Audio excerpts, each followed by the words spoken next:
देखो हम आज से सिलेक्शन फेज 10 का जितने भी पेपर हुए हैं उनको खत्म करेंगे, क्योंकि प्रीवियस ईयर आपको पता है कि इंपॉर्टेंट रोल प्ले करता है आपके एग्जामिनेशन, राइट। जो आपके 22 के प्रीलिम्स होंगे उसमें बहुत सारे प्रीवियस ईयर कॉन्सेप्ट्स का ही इस्तेमाल, तो हम प्रीवियस ईयर को अच्छे से करते चलेंगे, राइट। तो अभी नया नया पेपर हुआ है 17 अगस्त को, आई थिंक इसका आंसर किया था। तो हम इस पेपर को खत्म करते हैं और कॉन्सेप्ट वाली चीजें मैं लाता रहूंगा, उसके लिए आप टेंशन ना लो। और ये वाले पेपर्स मैं खत्म करवाता हूँ आपको, और आप इससे सीखने की कोशिश करना कि एग्जाम अप्रोच कैसा होना चाहिए, है ना। क्वेश्चन को आप कैसे स्लो पास कर सकते हो और कैसे आप अपना अप्रोच को बेहतर कर सकते हो, तो वो सही वाला राइट अप्रोच मैं देने की कोशिश करूंगा। तो आप इसको अच्छे से देखना, और जो क्वेश्चन नए लगते हैं आपको, जो प्रोसेस आपको नए लगते हैं, उनको क्या करना कि आप एक बार कॉपी में नोट डाउन करना और उसको अच्छे से रिवाइज करना बार बार, राइट। तो इससे आप भी उस कॉन्सेप्ट को इस्तेमाल कर जाएंगे। वरना क्या होता है ना कि जैसे आप चीजें अगर सिर्फ नोट करके रख डालोगे तो वो फिर आप इस्तेमाल नहीं कर पाते हो। तो जरूरी है कि आप उनको नोट डाउन करिए कॉपी में और उसको रिवीजन भी करें।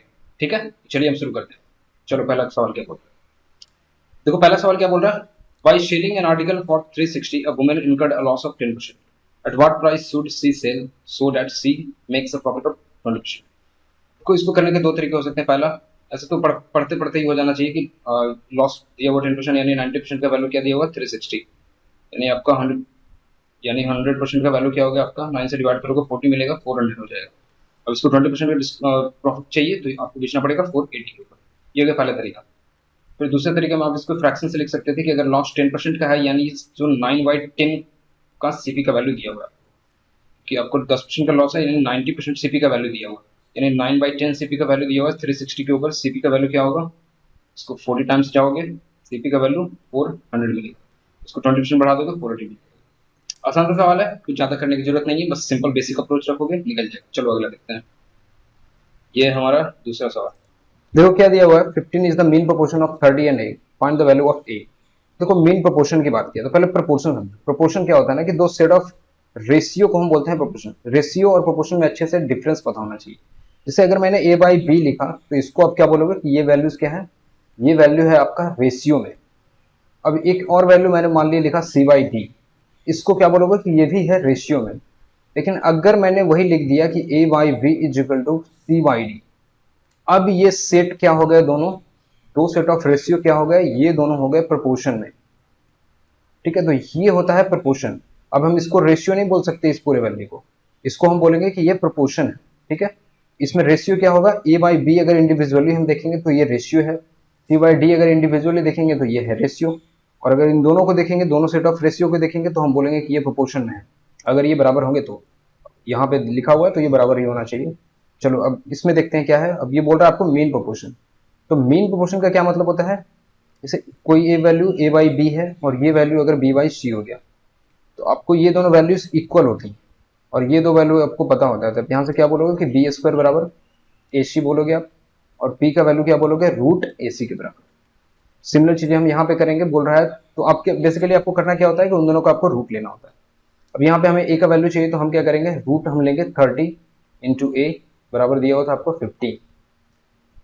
ठीक है, 30 इंटू ए का वैल्यू कितना हो जाएगा, ये हो जाएगा 225 के बराबर। ए का वैल्यू देखो कितना हो जाएगा, 5 से कैंसिल आउट करो, ये हो जाएगा 45, 5 से ये जाएगा 6 टाइम्स। अब 3 से कैंसिल आउट हो रहा है, ए का वैल्यू कितना बनेगा 15/2। ये हो गया आपका आंसर। आसान सा सवाल है, कोई इसमें ज्यादा ट्रबल नहीं होना चाहिए। चलो नेक्स्ट देखो, बोल रहा है the weight of Anjali is 60 kg, after 3 months her weight increase by 20% and in next 3 months it is increase by 25%। What will be the weight of Anjali after 6 months। Basically बोल रहा है कि 20% से पहले इंक्रीज हुआ, फिर बोल रहा है 25% से इंक्रीज हुआ। कर दो इसको, 20% से इंक्रीज करोगे 72 मिलेगा, 25% से इंक्रीज करना है तो कितना करना पड़ेगा, 5/4 से मल्टीप्लाई करोगे, ये हो जाएगा 90। ये हो गया पहला तरीका। दूसरा तरीका क्या कर सकते थे आप, 20% और 25% दोनों को सक्सेसिव रख के आप ऐड कर दो, कितना बन जाएगा। अब ये क्या होता है, 20 + 25 45%, प्लस 20 इंटू 25 करोगे 500 मिलेगा, 25 इंटू 10 होता है 250, और 250 एक और जोड़ोगे तो 500 अपॉन 100 करोगे ये 5 मिलेगा, यानी टोटल 50% का इंक्रीज होगा। 50% का इंक्रीज 60 को डायरेक्ट करोगे तो ये 90 kg आपको मिल जाएगा। ये हो गया इसका दूसरा तरीका। तीसरे तरीके से कैसे कर सकते हो, फ्रैक्शन के टर्म्स में। 60 kg बोला है, पहले आपको इंक्रीज करना है 20%, ये करोगे 6/5, फिर करना है आपको 25%, यानी करोगे 5/4। ये कैंसिल आउट होंगे, 2 से करोगे 3, 2 से कैंसिल आउट होगा 30 टाइम्स, यानी 90 kg मिलेगा आपको। आसान सा सवाल है, कोई बड़ा चीज नहीं है, बट मैं आपको सारे अप्रोचेस दिखा रहा हूँ ताकि आप अच्छे सवालों में भी ऐसे अप्रोच लगा सकें। चलो नेक्स्ट देखते हैं। ये क्या बोल रहा है, A's income is 40% more than that of B and B's income is 20% less than that of C if C's income is 2500। अब देखो सी का इनकम 2500 हो गया तो बी का इनकम कितना हो गया, इससे 10% लेस, यानी अब इसमें से 500 माइनस करना पड़ेगा, यानी बी का इनकम कितना हो गया 2000। बोल रहा है ए का इनकम चाहिए और ए का इनकम क्या था 40% more than that of B, इसका 40% इसमें ऐड करोगे कितना मिलेगा 200 इंटू 4 800 यानी 2800 का वैल्यू हो जाएगा। आसान सा सवाल है, कुछ ज्यादा करना नहीं। परसेंटेज थोड़ा सा फास्ट करके सोचो, फास्ट सोचने से आसानी से निकलेंगे। चलो देखो क्या बोल रहा है, at a sale the goods are on a sale at 45% discount, Rama buys a skirt marked 600, how much would she need to pay. अब देखो 45% का डिस्काउंट दे दिया, यानी 55% का आपका वैल्यू चाहिए। इसको कैसे लिखते हैं, 50% प्लस 5%। 50% का वैल्यू होगा 300, 5% का वैल्यू एक और जीरो कम कर दो 30, यानी 330 आपका आंसर हो गया। ठीक है, इस तरीके से। अब जैसे 44% भी निकालना है ना, तो क्या करोगे 40% निकालोगे प्लस 4 करोगे, इसमें जो भी वैल्यू निकाला उसमें सीधे एक जीरो कम करके हम उसमें ऐड कर देते हैं। तो देखो ये सब लॉजिक है, थोड़े छोटे छोटे चीजें ध्यान रखना, कैलकुलेशन में मदद करता है ये सब चीजें। चलो अगला देखते हैं। The compound interest on 50,000 at a rate of 7% per annum compounded annually for a certain period of time is 7245. Find the time period in years. देखो इसको दो तीन तरीके से करेंगे। पहला तरीका क्या है कि जो वैल्यू लिखा हुआ है इसको हम परसेंटेज में कन्वर्ट करते हैं कि एग्जैक्टली कितना परसेंट है, उस हिसाब से हम चले जाएंगे कि कितना बार जाएंगे तो हमें 7% का जो सम मिलेगा वो कितने बार में आपको इस परसेंटेज के बराबर मिलेगा। देखो इसको परसेंटेज में कन्वर्ट करने के लिए क्या करना पड़ेगा, इसको 1% का वैल्यू कितना होगा, 1% का वैल्यू होगा 500। ठीक है, इसको 500 से डिवाइड करोगे तो कितना मिल जाएगा, अब देखो 500 से डिवाइड करोगे तो 40 टाइम्स जाओगे तो 7000 मिल जाएगा। 14% का तो वैल्यू हमें पता चल गया। अब 245 है, यानी अगर 250 होता ना तो हम कहते कि प्लस 0.5% और है, यानी ये जो वैल्यू होगा 14.5% से थोड़ा सा स्लाइटली लेस होगा, बस इतना ही चाहिए हमें। अब देखो 7% है, 7% का सक्सेसिव जाएंगे अगर मान लीजिए 2% है, ठीक है, हमें 14% के आसपास का वैल्यू चाहिए तो हम 2 बार जाएंगे, तो कितना बनेगा 14% और 7 इंटू 7 करोगे फिर अपॉन 100 करोगे, यानी 14.49%, यानी ये वैल्यू आपका ऑलमोस्ट सही है। एग्जैक्टली तो मैंने चेक नहीं किया, लेकिन अब इसको अगर चेक भी करोगे तो इतना के बराबर आ जाएगा, यानी 2 साल का पीरियड हमको पता चल गया कि हम 2 बार 7% और 7% के सक्सेसिव जाएंगे तो ये वैल्यू हमको मिल जाएगा, यानी 2। तो आपका आंसर क्या हो गया 2 ईयर। ये हो गया पहला तरीका। दूसरे तरीके से हम कैसे करेंगे, हम फ्रैक्शन का इस्तेमाल कर सकते हैं। देखो मैं ऊपर करके दिखाता हूँ फ्रैक्शन का इस्तेमाल कैसे करेंगे। देखो बेसिकली होता क्या है ना कि जैसे कोई आपका प्रिंसिपल, राइट, अब इसको अगर 7% से बढ़ाना है तो हम बेसिकली मल्टीप्लाई क्या करते हैं। देखो कंपाउंड इंटरेस्ट और ये सब चीजें ना सिर्फ आपको परसेंटेज में ही समझना है, कंपाउंड इंटरेस्ट को कोई अलग से वैल्यू मत देना, उसको बस आप मानना कि ये परसेंटेज का बस एग्जैगरेशन है, राइट। परसेंटेज कोई थोड़ा सा आगे बढ़ाओगे तो वो कंपाउंड इंटरेस्ट कराने लगता है। अब इसको इससे मल्टीप्लाई करा तो ये एक साल का आपका अब ये अमाउंट बन जाएगा, राइट, अमाउंट। अगर इसको 107/100 से मल्टीप्लाई करेंगे तो कुछ प्रिंसिपल था, अब ये वर्ड के वैल्यू मिलेगा, उसको हम अमाउंट बोलते हैं। तो ये 1 साल का कहानी है। अगर 2 साल का कहानी रहता तो हम क्या करते, इसको 107/100 से और मल्टीप्लाई करते, ये 2 साल का कहानी होता है। लेकिन यहाँ क्या दिया हुआ है, हमें प्रिंसिपल पता है 50,000, ठीक है, और 107/100 से तो मल्टीप्लाई करना है, लेकिन हमें पता नहीं है कितनी बार करना है पावर उसको, तो हम बोलेंगे पावर n। और अमाउंट हमको पता चल सकता है, अगर हम जो इंटरेस्ट है हमारा उसको हम अगर प्रिंसिपल के साथ ऐड कर दें तो हमें अमाउंट पता चल जाएगा। ये कितना होगा 57,245, ये है आपका अमाउंट। तो अब हम क्या करेंगे, इसके पावर को n को निकालने के लिए 107/100, तो पावर n का वैल्यू कितना मिल रहा है आपको 57245/50,000। बस इसको हमको कैलकुलेट करना, ये हो जाएगा हमारा दूसरा तरीका निकालने का। तो पावर n निकालना है, हम क्या करेंगे, अब इसको 5 से पहले तो डिवाइड करो, स्क्वायर में स्क्वायर या क्यूब बनाना है, हमें पता है कि स्क्वायर या क्यूब बनाना है, तो पहले तो मल्टीपल जो है उसको हम निकाल देते हैं, पहले कैंसिल आउट कर लेते हैं। देखो 5 से कैंसिल आउट करेंगे, ये कितना बन जाएगा 10,000, और ये देखो 5 से कैंसिल आउट करने पे कितना बचेगा, देखो 5 से करोगे तो 11 टाइम्स जाओगे 55 हो जाएगा, 2 बचेगा, 4 टाइम्स जाओगे 2 4 बचेगा, फिर से 4 टाइम्स जाना पड़ेगा, 4 5 बचेगा, 9 टाइम्स जाना पड़ेगा। देखो ये वैल्यू कितना बच रहा है, इसको बराबर में क्या हम लिख सकते हैं कि 107/100 का पावर n का वैल्यू कितना हो गया 100,11449 बाई 10,000। अब अगर ध्यान से देखोगे ना इस वैल्यू को 11449, तो ये वैल्यू किसका स्क्वायर है 107 का होल स्क्वायर है। इस 107 का स्क्वायर कैसे निकालते हैं? जो 100 से बड़े नंबर होते हैं पहले उसको आप स्क्वायर करोगे 49 हो गया, और 7 अगर ज्यादा था 107 से 100 से 7 ज्यादा है तो इसमें 7 हम और ऐड करते हैं, ये बनेगा 114। तो 114 49 107 का स्क्वायर होता है, यानी n का वैल्यू कितना मिल गया आपको 2। तो ये हो गया आपका आंसर।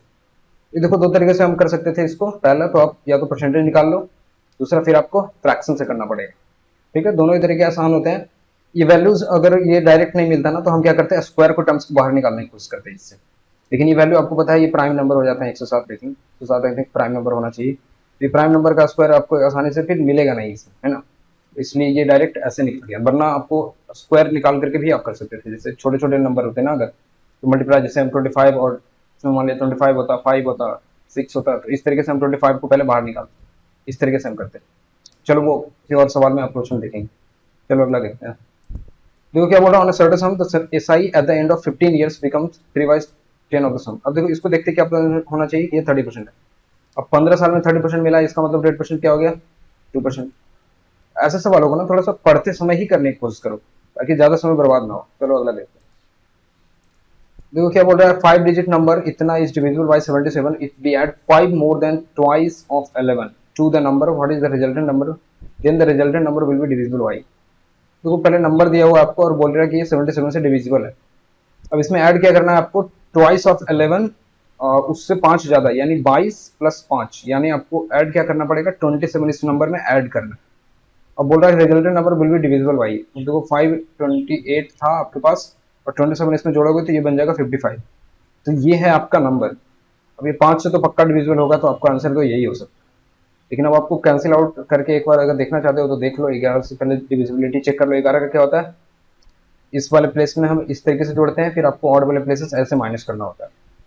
पहले ऑड वाले प्लेस को हम जोड़ लेते हैं, 5 और 8 होता है 13 प्लस 5 करोगे 18 माइनस, अब इवन वाले प्लेस पे कौन कौन है, 8 और 5 आ रहा है यानी 30, ये वैल्यू 5 आ गया। अगर ये वैल्यू 0 या 11 होता तो हम कहते हैं कि 11 से डिविजिबल है, ये नहीं हुआ तो ये 11 से तो डिविजिबल नहीं होगा।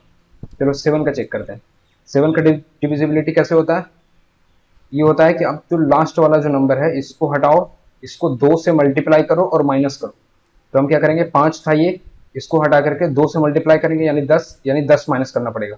ये 5885 था, उसमें से 10 माइनस करोगे तो क्या बचेगा, 5875। फिर से हम करेंगे एक बार और, 5 को हटाएंगे, 2 से मल्टीप्लाई करेंगे माइनस करेंगे, 587 था, इसमें से 10 जाएगा तो ये बचेगा 577। 7 है, 7 को हम 2 से मल्टीप्लाई करेंगे, 14 इसमें से माइनस करेंगे, 14 माइनस करोगे तो ये मिल जाएगा कितना, 43। अब ये देखो ये नंबर है क्या 7 से डिविजिबल नहीं है, तो ये नंबर 7 से डिविजिबल नहीं होगा। तो ये आपका डिविजिबल था, ये भी नहीं है। अब 11 से डिविजिबल नहीं है तो 33 से भी डिविजिबल नहीं होगा। आपका आंसर जो बनेगा वो 5 बनेगा। चलो 7 का डिविजिबिलिटी भी रूल भी आपको पता होना चाहिए, याद रख लेना, ध्यान रख लेना इसको। ठीक है, एक दो बार रिवीजन करोगे ये भी क्लियर हो जाएगा। चलो अगला देखते हैं। देखो बोला what is the average of 15789। अब ये कर लेना यार, इसमें क्या ही रखा हुआ है, ऐड करो 6 से डिवाइड करो हो जाएगा। चलो अगला देखते हैं। देखो क्या बोल रहा है, notebook was sold for 23 with a profit of 15%, if it were sold for 21.25 then what would have been the percentage of profit. तो देखो 50% का प्रॉफिट देखते ही आपको क्या लिखना है, 23/20 सीपी का वैल्यू दिया हुआ है 23 के बराबर, सीपी का वैल्यू कितना हो गया 20। अब इस पर डिस्काउंट आपको प्रॉफिट कितना का मिल रहा है, प्रॉफिट मिल रहा है 1.25 का। देखो ये देखते ही आपको पता होना चाहिए कि ये इसका 1/16, मैंने आपको कैलकुलेशन के वीडियो में भी बताया है। जैसे ही आपने देखा कि 0.25 इंटू 16 करना है तो ये वैल्यू कितना बनता है 4 के बराबर, राइट। 4 और आप 16 टाइम्स 1 जाओगे तो आपको 16 और मिलेगा, यानी 16 प्लस 4 ये होता है 20, यानी इसका 1/16 का वैल्यू कितना मिलेगा, ये हो गया 1.25। और 1/16 के बराबर क्या होता है 6.25%। ये हो गया आपका आंसर। नहीं तो आप ऐसे भी कर सकते थे, इसका 6% जाओगे तो 1.2 मिलेगा, राइट। देखो 1.2 6% का वैल्यू, यानी 6% से थोड़ा सा ज्यादा होगा लेकिन 7% नहीं होगा। 7% जाओगे तो 1.4 दे देगा। 7% से लेस होना चाहिए और 6% से थोड़ा सा ज्यादा होना चाहिए, तो आपको एक ऑप्शन एक ही मिलेगा। वैसे सिंपल सा सवाल है, कुछ ज्यादा करने की जरूरत नहीं। चलो अगला देखते हैं। देखो बोल रहा है the salary of 16 man for 30 days is equal to इतना, then what is the salary of 1 man for 15 days. देखो 16 मैन और ये 30 दिन का वैल्यू कितना दिया हुआ है 20,736 के बराबर। आपको सैलरी किसका निकालना है, एक मैन और 15 दिन के बराबर, कितना कमाएगा वो, कितना अर्न करेगा, राइट। तो देखो एक मैन यहाँ से आप निकाल सकते हो वैल्यू, ये होगा 736 अपॉन 16 इंटू 30। आपको निकालना कितना का है, एक मैन और 15 डेज के लिए। ऐसे डिवाइड कर लो, ये हो जाएगा 2 टाइम्स। देखो 16 इंटू 2 से डिवाइड करना है, 32 से आपको डिवाइड करना है। अब देखो 8 से वैल्यू कटेगा क्या, आपको पता है कि इवन नंबर्स वाले कट जाते हैं, जैसे 200, 400, 600, 800, ये वैल्यू 8 से डिविजिबल होते हैं, ठीक है। तो यहाँ से आपको पता है कि 600 तक का वैल्यू डिविजिबल होगा, यानी 136 और बच रहा है। 136 आपको पता है 17 इंटू 8 करोगे तो ये 136 मिलेगा। अब यहाँ से क्या करेंगे हम, ये पता चल गया हमें 8 से डिविजिबल होगा, तब 8 से डिवाइड कर देते हैं। 2 टाइम्स जाओगे 16 बनेगा, 4 और 7 यानी 5 टाइम्स जाना पड़ेगा, 5, 7 और 3 बचेगा। 9 टाइम्स जाओगे, 2 टाइम्स जाओगे, ये 8 से डिविजिबल आपको हो गया। अभी वैल्यू 4 से डिवाइड करना पड़ेगा, तो 2400 आपको जाने के लिए 2400 आप चले जाओगे 600 के साथ, और 48 इंटू 4 होता है 192, ये हो गया 48, यानी 648।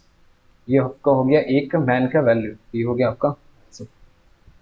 कैलकुलेशन थोड़ा सा अच्छे करने की कोशिश करना, आसानी से कैलकुलेट हो जाएगा अगर आप ऐसे नंबर्स के बारे में थोड़ा सा सोचो। जैसे यहाँ 136 मैंने देखा, ये मेरे को पता था कि 200, 400, 600, ये देखो जो नंबर सिस्टम का डिविजिबिलिटी वाले जो सवाल होते हैं उनमें भी आपको काम आता है। जो बोलता है ना कि 72 से कोई नंबर डिविजिबल है, और जैसे मान लीजिए 5 डिजिट का या 6 डिजिट का आपको कोई नंबर दे देता है इस तरीके से 1xy 2xy इस तरीके से करके दे देता है, फिर बोलता है 72 से डिविजिबल है। उसमें आपको चेक करना पड़ता है कि 8 से डिविजिबल के लिए x का वैल्यू क्या होगा, और 9 से डिविजिबल के लिए फिर वो y का वैल्यू क्या होगा। तो आप 8 वाले में ध्यान रखना हमेशा कि लास्ट के जो 3 डिजिट होते हैं वो 8 से डिविजिबल होते हैं। अब मेरे को इसमें पता है कि 600 जब होगा 20,600, ये वैल्यू 8 से डिविजिबल होगा, राइट, क्योंकि 200 के मल्टीपल्स में वैल्यू 8 से डिविजिबल होते हैं। तो हमने क्या देखा कि 600 तक तो डिविजिबल है, अब ये बच गया 136। अब ये मैंने देखा कि ये भी डिविजिबल है, 17 इंटू 8 होता है, तो यानी ये पूरा वैल्यू क्या होगा, डिविजिबल हो जाएगा, इसलिए मैंने 8 से डिवाइड कर दिया, जो वैल्यू मिला उसको फिर से 4 से डिवाइड कर दिया, तो मिल गया आपका वैल्यू 648। ये हो गया आपका आंसर, ठीक है। कोई बहुत बड़ा मुश्किल चीज नहीं है, आसान है। चलो अगला देखते हैं। देखो बोल रहा है Manoj completed 30 kilometre of his journey at 6 kilometre per hour, remaining 40 kilometre in 5 hours. What is the average speed of journey. Average speed कैसे निकलेगा, टोटल डिस्टेंस कितना चला 70 किलोमीटर, टाइम कितना लगा, देखो 6 किलोमीटर के हिसाब से 5 घंटा, और इसको लगेगा 8 घंटा। 5 आवर्स चला है, 40 किलोमीटर इन 5 आवर्स। 5 आवर्स आपका डायरेक्ट दिया हुआ है, 5 और 5 ये हो गया 10, 70 को 10 से डिवाइड करोगे ये मिलेगा 7 किलोमीटर पर आवर। ये हो गया आपका। शुरुआत में पढ़ने में क्या लग रहा था कि ये आपका दिया हुआ है स्पीड, लेकिन ये आर दिया हुआ है, ठीक है, तो यही एग्जाम में मिस्टेक हो जाते हैं।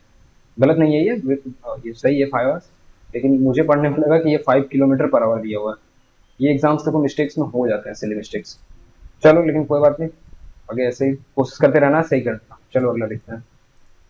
Ramesh saves 28% of his salary while Naresh saves 32%. If both get the same salary and Naresh saves 1736, what is the expenditure of Ramesh? देखो रमेश का एक्सपेंडिचर चाहिए, और रमेश का खर्च सेव कितना करता है 28%। देखो यहाँ से 72% का वैल्यू हमें पता करना पड़ेगा। अब 72% का वैल्यू अगर चाहिए ना, तो आपको 9 का मल्टीपल देखना पड़ेगा। 9 का मल्टीपल होना चाहिए आपके आंसर्स में। अगर 72% का वैल्यू निकाल रहे हैं किसी भी चीज का, तो 9 का मल्टीपल होना चाहिए उसमें। पहले देख लो 9 का मल्टीपल है क्या, 396, यस 63999, ये हो गया आपका मल्टीपल हो जाता, ये आंसर पॉसिबल है। तो देखो 7 4 11 3 14 और 6 20 तो नहीं कटेगा ना, ये कैंसिल हो जाएंगे आपके ऑप्शन। 4 9 6 9 तो कटेगा ही, 4 और 6 10 होता है, तो ये भी नहीं। 6 और 3 9 तो हो गया, ठीक है। 7 और 3 10 हो गया, ये भी नहीं कटेगा, यानी आपका आंसर क्या होगा, वो तो यही पॉसिबल, ठीक है, ये आपका आंसर हो जाएगा। लेकिन हम इसको बना लेते हैं। बोल रहा both get the same salary and Naresh saves इतना। अब नरेश सेव कितना करता है 32%, 32% का वैल्यू दिया हुआ कितना 1736। अब यहाँ पे देखो 8 से डिविजिबल करना है, राइट। 8 से डिविजिबल के लिए हम क्या जाएंगे, 1600 में हमको पता है कि वो डिविजिबल होगा। अब यहाँ भी देखो 136 आ गया, इसको हम कैसे मानेंगे, ये हम लिखेंगे इस तरीके से। अब 8 से डिविजिबल करना है तो ये 200 और ये 17, यानी 4% का वैल्यू कितना मिल गया आपको 217। हमें चाहिए क्या, हमें चाहिए 72% का वैल्यू। एक्सपेंडिचर ऑफ रमेश चाहिए, रमेश सेव करता है 28%, यानी 18 से मल्टीप्लाई करना पड़ेगा। इसको 18 से मल्टीप्लाई करोगे 217 गुना 18 करोगे तो ये हो जाएगा 3600। 17 गुना 18 कैसे लिखोगे, 289 प्लस 17 यानी 306।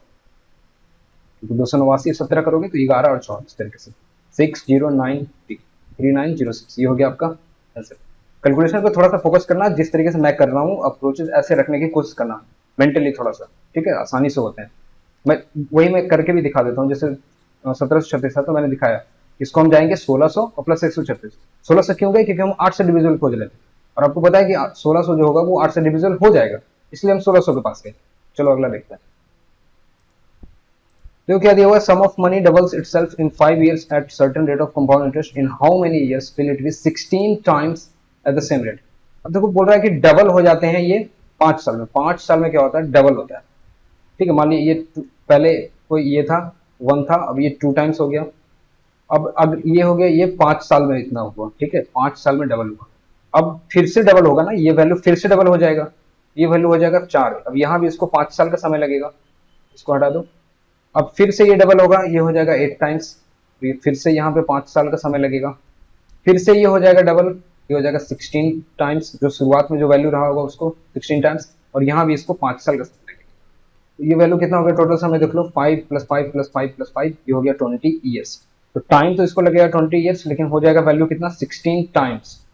मतलब अगर कोई वैल्यू 100 रहा होगा ना, तो अब उसका फाइनल वैल्यू कितना मिलेगा, 16 टाइम्स, यानी 1600 हो चुका होगा अगर वो 100 से चला तो 20 साल में।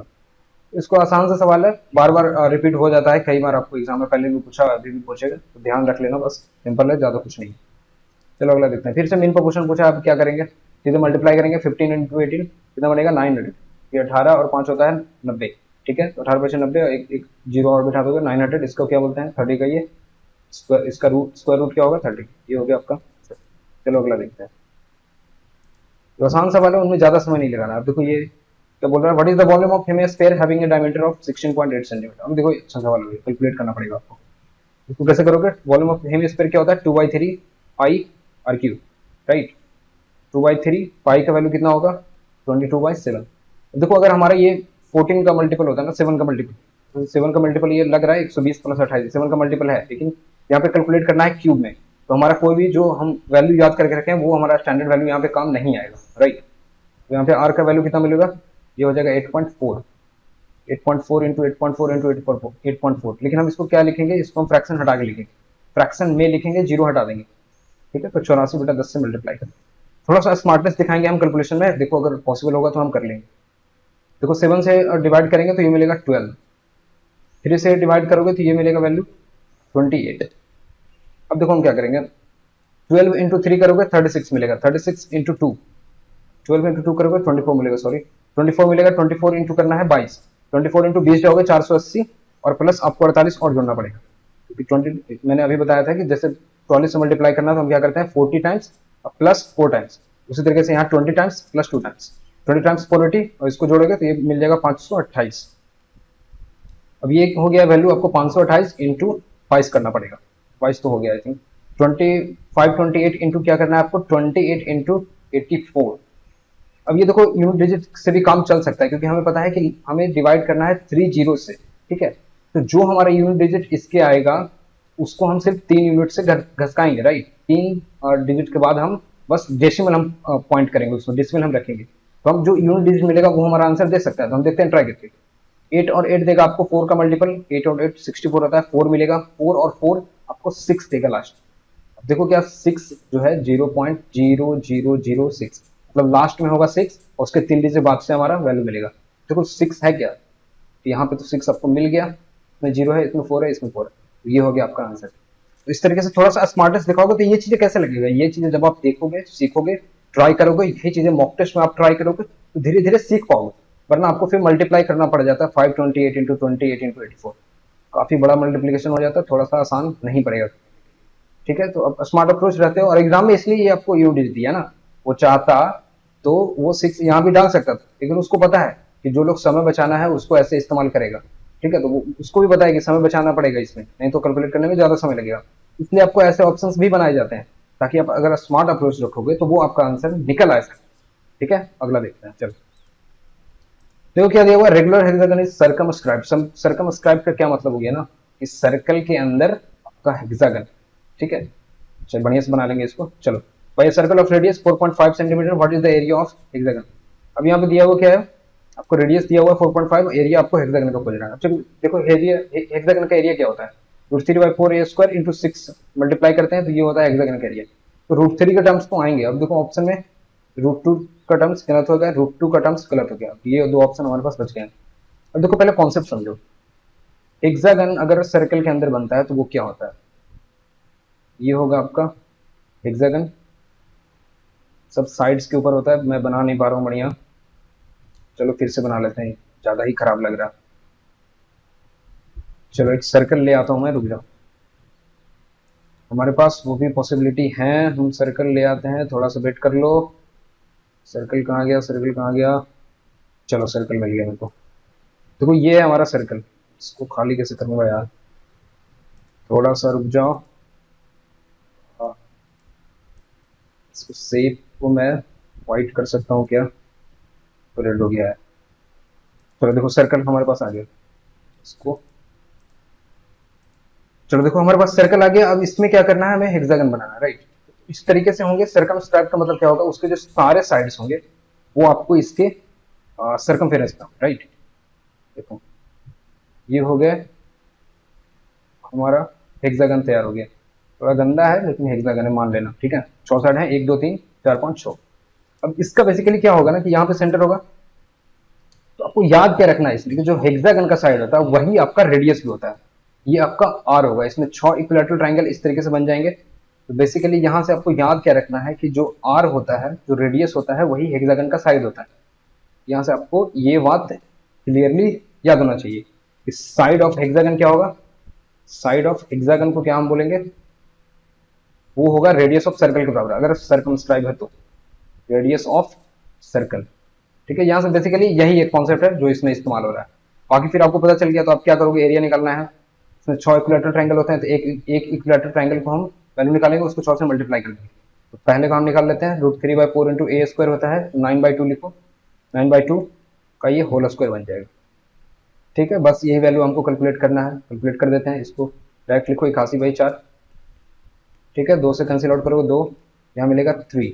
अब 81 इंटू 3 होगा 243, और ये बनेगा नीचे में 8, 4 इंटू 8, 4 इंटू 2, 8 बनेगा, √3 से मल्टीप्लाई करो, 243, 8/8 इंटू √3, ये हो गया आंसर। बेसिकली आपको टेक अवे क्या है यहाँ से लेना है कि आपका जो साइड होता है ना हेक्सागन का, वो रेडियस के बराबर होता है।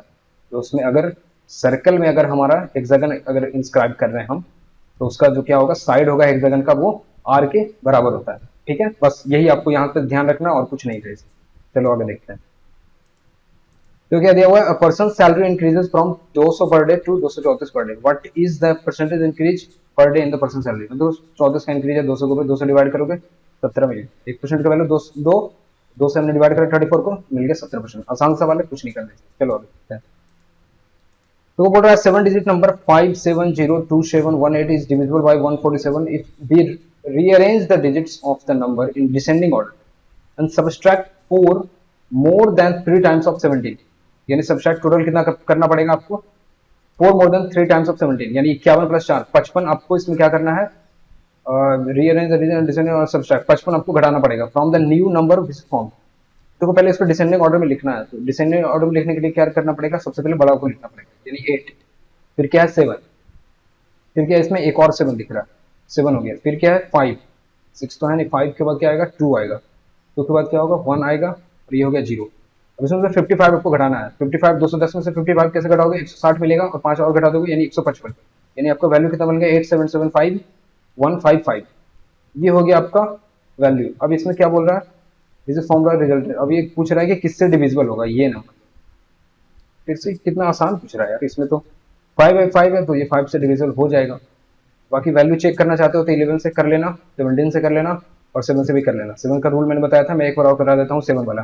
11 तो आपको पता ही होगा। देखो 7 से करने के लिए क्या करना पड़ेगा, 5 को हटाओ, इसको 2 से मल्टीप्लाई करो, माइनस करोगे, 5 से 2 से मल्टीप्लाई करोगे 10, और 10 माइनस करोगे तो ये बन जाएगा 8775110, कि 15 में से 10 जाएगा तो 10 बनेगा। देखो 0 है, 0 को हटाओ, 2 से मल्टीप्लाई करो, 0 डिवाइड करोगे 0 ही रहेगा।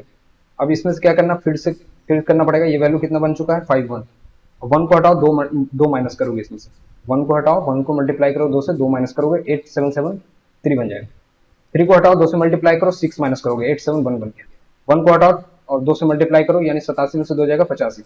क्या ये वैल्यू 7 से डिविजिबल है, नहीं। 84 होता तो डिविजिबल हो जाता, ये 7 से भी डिविजिबल नहीं होगा। 17 से आप कर सकते हो, 11 से कर सकते हो, लेकिन हमारा वैल्यू मिल गया तो हम करने की जरूरत नहीं है। चलो आगे देखते हैं। देखो बोला Tejasvi drove at an average speed of 35 miles per hour for the first 35 miles, यानी 1 घंटा यहाँ लगा। ये पढ़ते ही थोड़ा बहुत वैल्यू कैलकुलेट कर लेते, ठीक है। Of a trip and then at an average speed of 65 miles per hour for the remaining 35 miles of the trip. If she made no stops during the trip, what was her average speed for the entire trip. बोल रहा entire trip का average क्या होगा। देखो पहले आपको time लगा 1 घंटा, फिर क्या टाइम लगेगा 35 माइल्स चलना है आपको, 65 आपका स्पीड है। देखो कितना टाइम लग रहा है 1 + 7/13, इन टोटल टाइम कितना लग गया 20/13 आवर। आपको टोटल डिस्टेंस पता है 35 माइल यहाँ, 35 माइल्स यहाँ, 70 माइल चला है। 70 माइल को डिवाइड करोगे 20/13, 13 ऊपर चला जाएगा, 20 से डिवाइड करोगे ये मिल जाएगा 91/2, जिसको बोलेंगे 45.5 माइल पर आवर। ये हो गया आपका माइल पर आवर में दिया हुआ, तो हम रहने देते हैं। ये हो गया आपका आंसर। ये हो गया पहला तरीका। इसको एक तरीके से और कर सकते हैं, क्योंकि जैसे ही मैंने देखा ना ये स्पीड सेम दिया हुआ, डिस्टेंस सेम दिया हुआ, तो मुझे एक बात और समझ में आ गई। तो देखो क्या है, ये हो गया बेसिक अप्रोच आपका कि आप क्या लगाए थे यहाँ पे आपने लगाया कि टोटल डिस्टेंस एवरेज स्पीड बराबर क्या होता है, तो एवरेज स्पीड है ये बेसिकली। एवरेज स्पीड बराबर क्या होगा, टोटल डिस्टेंस जो चला आपने बटे टोटल टाइम जितना आपने लिए, ठीक है। ये मैंने निकाला, ये पहला तरीका। दूसरा तरीका में हम क्या करेंगे, अब देखो यहाँ पे चल रहा है आपको सेम डिस्टेंस, अब आपको पता है स्पीड बराबर क्या होता है, डिस्टेंस अपॉन टाइम। अब जब भी डिस्टेंस को सेम कर दोगे तो स्पीड आपका इनवर्सली प्रोपोर्शनल होता है टाइम के, राइट। जैसे स्पीड मान लिया अगर 5:13 का है, तो आपका जो टाइम लगेगा वो कितना लगेगा 13:5 का। अब देखो एक चीज यहाँ पे क्या है, जब भी हमारे पास दो स्पीड दिए हुए रहते हैं, तो चलो पहले इस बात को समझो कि जब भी हमारे पास दो स्पीड दिया हुआ है, मान लीजिए कोई स्पीड आपका 4 किलोमीटर पर आवर है, 6 किलोमीटर पर आवर। अब हम बोलेंगे कि इसको चलाया आपने 1 घंटा, इसको चलाया आपने 2 घंटा, तो आपने आपका एवरेज स्पीड टोटल क्या बना, ठीक है। ये है आपका स्पीड दिया हुआ है, आपको स्पीड है 4 kilometre per hour, 6 kilometre per hour. Time आपने चलाया 1 घंटा और इसको चलाया 2 घंटा। अब 2 घंटे इसको चलाया, 1 घंटा इसको चलाया, तो आपको एवरेज स्पीड बतलाना है कि ओवरऑल आपका एवरेज स्पीड क्या बना। तो आप क्या करोगे 4 × 1 + 6 × 2/3, 1 + 2 करोगे बेसिकली। तो यहाँ से आपको एवरेज स्पीड मिल जाता है 12 और 16/3 किलोमीटर पर आवर। ये होगा आपका एवरेज स्पीड। तो हम यहाँ से क्या बोल सकते हैं ना कि हमें क्या पता चल गया कि हमें अगर एवरेज स्पीड निकालना है, अगर हमें एवरेज स्पीड चाहिए, तो हम क्या कर सकते हैं, हमारे पास क्या होना चाहिए, हमारे पास दो स्पीड होना चाहिए जो कि ये दिया हुआ है 35 और 65, और हमें टाइम का रेशियो पता होना चाहिए कि एग्जैक्टली टाइम का रेशियो क्या है। तो हम यहाँ से टाइम निकाल सकते हैं, क्योंकि स्पीड बराबर होता है डिस्टेंस अपॉन टाइम, ठीक है। या फिर हम कह सकते हैं कि टाइम बराबर क्या होगा, डिस्टेंस अपॉन स्पीड। अगर डिस्टेंस सेम है तो टाइम क्या होगा, इनवर्सली प्रोपोर्शनल हो जाएगा स्पीड के, राइट। तो हमें स्पीड पता था 35 और 65, यानी टाइम का रेशियो कितना हो जाएगा 65:35 का। इसको कैंसिल आउट करके हम लिख लेंगे 7 और 13 का रेशियो, ठीक है। अब हमारे पास स्पीड भी है और टाइम का रेशियो भी पता है। अब इसको आप निकाल लो, या तो आप वेटेड एवरेज भी लगा सकते हो, नहीं तो आप शॉर्टकट में लगा लो। पहले वेटेड एवरेज में करा देता हूँ आपको। 35 × 13 + 65 × 7 अपॉन 13 + 7 करोगे 20 मिलेगा। तो यहाँ से 5 कैंसिल कर लोगे, क्योंकि नीचे में भी है ऊपर में भी है, 5 से कैंसिल करोगे तो 7 बचेगा। 13 × 7 91 प्लस 13 यहाँ पे 7 × 13 था 91, यहाँ क्या बचेगा 13 × 7, यानी यहाँ भी 91 अपॉन 5 चला गया तो बच गया 4। ये हो गया 182/4। देखो मैंने बताया था कि 45 × 4 क्या होता है, वो होता है 180 के बराबर, 2/4 लिखना होगा। ये हो गया 45, 180 तक जाओगे 2/4 करोगे 0.5 मिलेगा। वैल्यू क्या आ गया आपका 45.5। ये हो गया आपका आंसर। और यहाँ से देखो एक तरीके से और कैलकुलेट करते हैं, जैसे यहाँ पे 35 है, 65 है, राइट। ये है 13:7 में आपको निकालना है वैल्यू, 13:7 दिया हुआ है ये दोनों का वैल्यू, और आपको एवरेज स्पीड चाहिए। यहाँ पे कुछ एवरेज होगा। अब देखो यहाँ से क्या होता है कि इन दोनों का आप डिफरेंस लोगे, ये होगा 30, इन दोनों को ऐड करोगे, यानी 20 जो होगा, इन दोनों को ऐड करोगे 20 करस्पॉन्ड करेगा 30 के बराबर। एक का वैल्यू कितना मिलेगा 1.5। ये होता है बेसिकली सेकंड टाइप का ये एलिगेशन होता है, मैं कभी पढ़ाऊंगा आपको, तो मैं इसमें आपको बताऊंगा कि एग्जैक्टली ये कैसे होता है। अब 7 वाला वैल्यू इसको करस्पॉन्ड करेगा, तो इसको आप कैसे करोगे 7 × 1.5 बराबर होगा 10.5, और 35 + 10.5 ये होगा आपका 45.5। ये भी एक बेसिकली एलिगेशन का ही पार्ट, यहाँ से भी आपको 45.5 वैल्यू मिल जाएगा। तो बेसिकली मैं एक बार फिर से सम अप कर देता हूँ चीजों को, राइट, ताकि आपको कोई समझने में दिक्कत ना हो। पहला तरीका तो आप क्या है, एवरेज स्पीड बराबर total distance upon total time से निकाल ही लोगे। और दूसरा तरीका क्या हो सकता है इसमें कि हमें अगर स्पीड मालूम है, जैसे हमें स्पीड मालूम था 35 और 65, तो हम क्या किए कि हम टाइम का रेशियो निकाल लिया। टाइम का रेशियो कैसे निकल गया कि अगर डिस्टेंस सेम चला है तो अगर डिस्टेंस सेम चला है मान लीजिए, तो किसी भी डिस्टेंस को कवर करने में अगर स्पीड का रेशियो 2:3 है तो टाइम का रेशियो कितना लगेगा 3:2। अगर डिस्टेंस सेम है तो अगर स्पीड का रेशियो 2:3 है तो टाइम का रेशियो लगेगा 3:2। तो यहाँ पे क्या था, स्पीड का रेशियो दिया होता 7:30, तो 5 से डिवाइड करोगे तो 7:30, तो टाइम का रेशियो कितना लगेगा 13:7। और अगर टाइम का रेशियो हमें दिया हुआ है और स्पीड भी पता है, टाइम हो गया स्पीड हो गया, तो हम यहाँ से एवरेज स्पीड निकाल सकते थे। उसका मैंने दो तरीका बताया आपको, या तो एवरेज वेटेड एवरेज लगा लो, या फिर आप दूसरा एलिगेशन लगा सकते हो, इसको बोलते हैं सेकंड टाइप एलिगेशन। ठीक है, तो आप दोनों तरीके से निकाल सकते हो, मैं कभी बताऊंगा इसको बेसिकली, और इसको आप कैसे इसको जो सेकंड टाइप वाला एलिगेशन है ये कैसे लगाएंगे। ठीक है, चलो आगे देखते हैं। देखो बोल रहा है कि 20 man can complete a work in 10 days, 5 days after they started working 5 more man joined in, then how many days will the total work be completed. देखो इसमें क्या होता है ना, जैसे टोटल वर्क क्या दिया हुआ 20 मैन अगर करेंगे 10 डेज तो ये होगा टोटल वर्क। ठीक है, ठीक है, टोटल वर्क दोनों केस में सेम होता है। लेकिन अब बोल रहा है कि 5 डेज उन लोगों ने काम कर लिया, अब वर्क कितना बचा हुआ है 20 मैन का काम बचा हुआ है 5 डेज के लिए, राइट। अब यही वर्क आपको खत्म करना है कि 5 मोर मैन ज्वाइन, यानी 20 मैन पहले काम कर रहे थे, अब 25 मैन काम करेंगे, उसको कितना टाइम लगेगा, इसको बोलोगे एक्स, राइट। यही वैल्यू आपको कैलकुलेट करना है, ये वैल्यू क्या 5, ये 4, यानी अब कितना लगेगा, तो नया आपको 5 दिन का काम करने में कितना लगेगा 4 दिन लगेगा, राइट। जो पहले का काम 5 दिन में होता वो अब 4 दिन में खत्म होगा, और 5 दिन आपने पहले काम किया था, 5 + 4 हो गया 9 डेज टोटल लगा इसको कंप्लीट करने में। समझ में आया? अगर नहीं समझ में आया तो एक बार और सुनो। जैसे अब इसमें क्या करना होता है ना कि आपको टोटल वर्क पता है, तो 5 डेज उन्होंने काम कर लिया है, तो अब हम इसमें क्या देखेंगे कि अब काम हमारे पास कितना लेफ्ट, वो आपको पता चलेगा कि 20 × 5 लेफ्ट है। ठीक है, 20 मेन का काम 5 दिनों का लेफ्ट है। अब बोल रहा है कि 25 मेन उसको करेंगे तो कितना टाइम लगेगा। आप यहाँ से इसको इस तरीके से कैलकुलेट कर सकते हो, ये हो जाएगा आपका आंसर। यहाँ से 4 दिन लगेगा और 5 दिन आपने पहले करा था, तो टोटल 9 डेज लगा। ठीक है, चलो नेक्स्ट देखते हैं। ये देखो क्या बोल रहा है, प्लेन इन फ्लाइट। अच्छा, मैं इसका मैं आपको सेपरेट वीडियो मैं दे दूंगा, ताकि आपको समझने में टाइम एंड वर्क में आपको परेशानी ना रहे। ठीक है, क्योंकि जब मैं कर रहा था तो मुझे भी ये ट्रबल होता था कहीं पे। मैं इस पर सेपरेट वीडियो आपको जल्दी बना दूंगा, ठीक है, टॉपिक वाइज, तो आपको क्लियरिटी मिल जाएगा उसमें ज़्यादा। चलो इसमें देखते हैं। Plane in flight from Mumbai to Delhi covers a distance of 1728 kilometer in 180 minutes, यानी 3 से डिवाइड करना पड़ेगा आपको। 3 से डिवाइड कैसे करोगे, 1500 + 228।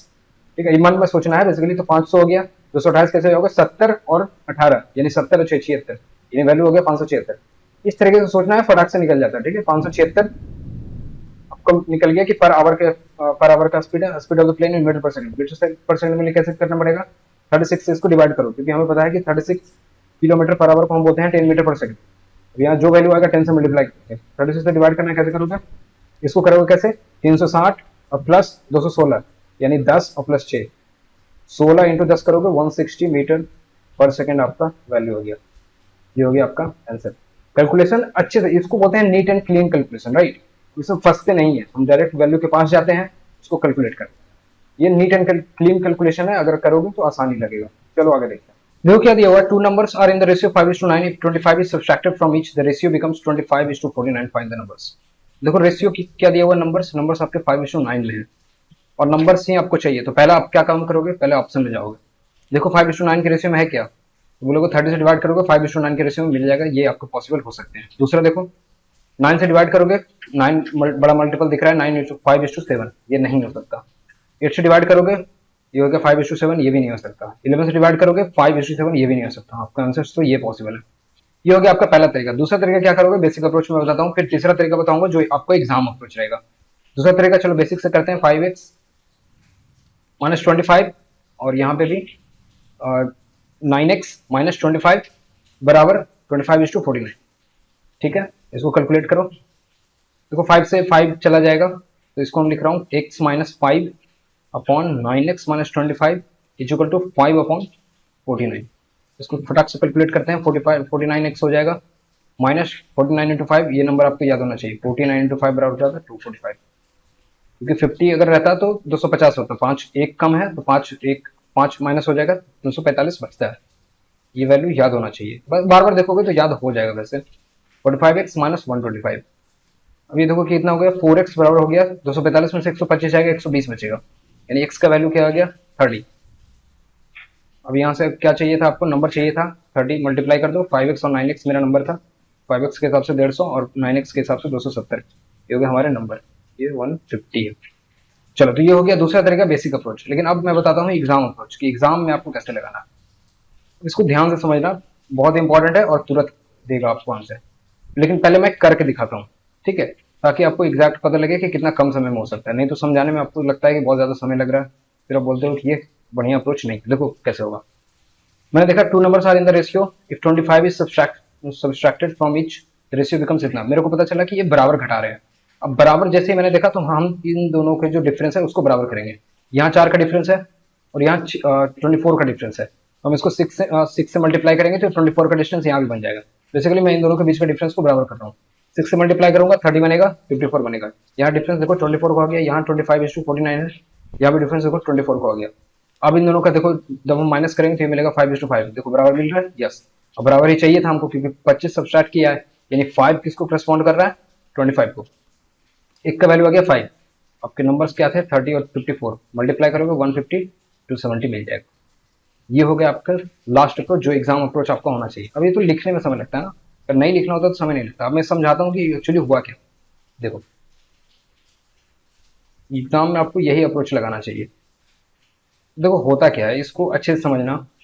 इसमें एक्चुअली हमने किया क्या, यहाँ तो बोल रहा है ना कि हमारे नंबर क्या है, वो 5:9 के नंबर है, 5:9 में हमारा नंबर है। लेकिन ये क्या बोल रहा है कि 25 घटाया हमने, इसमें से -25 किया और इसमें से -25 किया, तो हमारे नंबर क्या रेशियो में मिल गए, वो 25:49 के रेशियो में नंबर मिल गए। लेकिन हम इसको ऐसे नहीं देखेंगे, हम क्या बोलेंगे इसको कि हमारे नंबर जो थे वो 5:9 के रेशियो में थे, ठीक है, 5:9 के रेशियो में थे। लेकिन उनमें से आपने क्या किया कि आपने 25:49 के रेशियो में कुछ माइनस किया, और अब वो कितने बच रहे हैं, वो बच रहे हैं 25:25 बच रहे हैं, यानी अब वो 25 और 25 बच रहे हैं। ठीक है, हम इसको इस तरीके से देखेंगे कि हम, मेरे पास नंबर है 5:9 के रेशियो में था मेरे पास नंबर, आपने उसमें 25:49 के रेशियो में कुछ माइनस किया, अब वो 25-25 बच रहे हैं। अब क्या ये एग्जैक्टली यही क्वेश्चन लिखा हुआ है क्या इस रेशियो में, खाली मैंने क्वेश्चन का लैंग्वेज बदल दिया। ठीक है, अब इन दोनों को कैलकुलेट करना है, आपको पता है कि ये दोनों बराबर देना चाहिए, तो हम क्या करेंगे, इन दोनों के डिफरेंस को बराबर कर देने से हमारा डिफरेंस, इधर का डिफरेंस भी बराबर हो जाता है। ठीक है, तो हम क्या करेंगे, अगर इसमें हमको 24 का डिफरेंस दिख रहा है, इसमें 24 का डिफरेंस दिख रहा है, तो हम इसके डिफरेंस को भी 24 का बना देंगे। ठीक है, तो ये अभी डिस्टेंस 4 का था, हम इसको 6 से मल्टीप्लाई कर देंगे। अगर दूसरा मान लिया इसमें 2 का डिफरेंस रहता है, इसमें 3 का रहता, तो हम 6 बराबर कर देते हैं, इसको 3 से मल्टीप्लाई कर देते हैं, इसको 2 से मल्टीप्लाई कर देते हैं। ठीक है, लेकिन उन दोनों के बीच का डिफरेंस हम मेंटेन करते हैं। ठीक है, चलो आगे देखते हैं।